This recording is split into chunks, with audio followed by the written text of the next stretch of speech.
નમસ્તે મિત્રો, સ્વાગત છે તમારું આજના ફરી એક નવા વિડીયોમાં। તો આજે આપણે વિડીયોમાં વાત કરશું ગુજરાત રાજ્યના ફોરેસ્ટ વિભાગ છે તેમાં જૂનાગઢ ફોરેસ્ટ છે તેમાં ટ્રેકમેનની ભરતીની જાહેરાત કરવામાં આવી છે, જેમાં કોઈ પણ પરીક્ષા લેવામાં નહીં આવે, ડાયરેક્ટ ઇન્ટરવ્યુના આધારે તે સિલેક્શન કરવામાં આવશે। અને તો જે ભરતી જાહેર થઈ છે તેમાં શું શૈક્ષણિક લાયકાત જરૂર પડશે, કેટલો પગાર આપશે, શું કામગીરી કરવાની વગેરે બાબતે આપણે આગલા વિડીયોમાં જોવાના છીએ। તો મિત્રો વિડીયો અંત સુધી જોતા રહેજો। ચેનલમાં નવા હો તો ચેનલને સબસ્ક્રાઇબ કરી લેજો, જેથી તમને આવી અવનવી ભરતી તેમજ યોજના રિલેટેડની માહિતી મળતી રહે। તો ચલો મિત્રો આપણે વિડીયોની શરૂઆત કરીએ। તો મિત્રો તમે અહીં સ્ક્રીનમાં જોઈ શકો છો, Gujarat state lion conservation society અંતર્ગત અત્રેના વન વિભાગ હેઠળ ગિરનારની નવી સીડી, ગિરનારની જૂની સીડી તથા દાતાર ડુંગરની સીડી જે વિસ્તાર આવે છે તેમાં કાર્ય વિસ્તારમાં 11 માસના કરાર આધારિત હંગામી નીચે પ્રમાણે જગ્યાઓ ઇન્ટરવ્યુથી ભરવાની હોય છે, જેમાં શૈક્ષણિક લાયકાત તથા અનુભવ ધરાવતા ઉમેદવારો પાસેથી હસ્તાક્ષરમાં અરજી એટલે કે નામ, સરનામું, ઉંમર, શૈક્ષણિક લાયકાત તથા અનુભવ દર્શાવતી અરજી પત્રો, પ્રમાણિત કરેલ ઝેરોક્સ નકલ તથા ફોટોગ્રાફ સાથે તારીખ 22 જુલાઈ 2026 ના રોજ સાંજના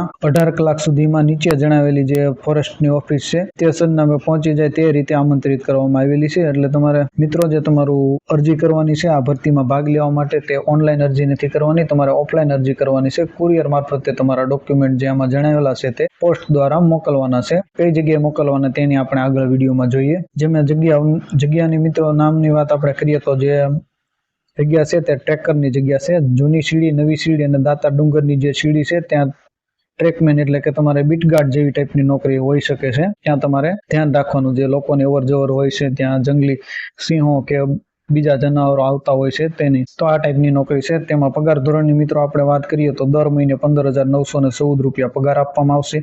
કુલ 25 જેટલી જગ્યાઓ છે અને ઉંમરની મિત્રો આપણે વાત કરીએ તો 18 થી 35 વર્ષ જે લોકોના હોય તેમાં ફોર્મ ભરી શકે છે। ઓફલાઈન અરજી કરવાની છે। શૈક્ષણિક લાયકાતની આપણે મિત્રો વાત કરીએ તો ધોરણ 10 પાસ ઓછામાં ઓછા હોવો જોઈએ, 10 કરતા વધારે હોય તો ચાલે। ત્યાર પછી અન્ય લાયકાતની આપણે મિત્રો વાત કરીએ તો વન્ય સૃષ્ટિ અને વન્ય પ્રાણી વિશેની જાણકારી અને રસ ધરાવતા હોય તેવા લોકોને અગ્રતા એટલે કે પહેલી પસંદગી આપવામાં આવશે। ત્યાર પછી મિત્રો આપણે ઇન્ટરવ્યુમાં અધ્યક્ષ પસંદગી સમિતિ દ્વારા દરેક કેડર માટે જગ્યાની સંખ્યા, લાયકાત તથા અનુભવને ધ્યાનમાં લઈ આવેલ અરજીઓમાંથી મેરિટના આધારે ઉમેદવારોને ઇન્ટરવ્યુ માટે ટેલિફોનિક અથવા ઈમેલથી જાણ કરવામાં આવશે, બોલાવવામાં આવશે તથા અધૂરી વિગતવાળી જે અરજી છે તેને રદ કરી દેવામાં આવશે। ત્યાર પછી મિત્રો જે તમારે અરજી કરવાની છે તે કઈ જગ્યાએ કરવાની તેની આપણે વાત કરીએ સરનામાની, તો તમે જોઈ શકો છો સભ્ય ગુજરાત સ્ટેટ અને નાયબ વન સંરક્ષકની કચેરી જૂનાગઢ વન વિભાગ સરદાર બાગ જૂનાગઢ ખાતે કરવાની છે અરજી, જેનો પિનકોડ છે 33201 અને ઈમેલ આઈડી પણ અહીં તમે મિત્રો જોઈ શકો છો dcfjun એટલે કે joonagadh@gmail.com।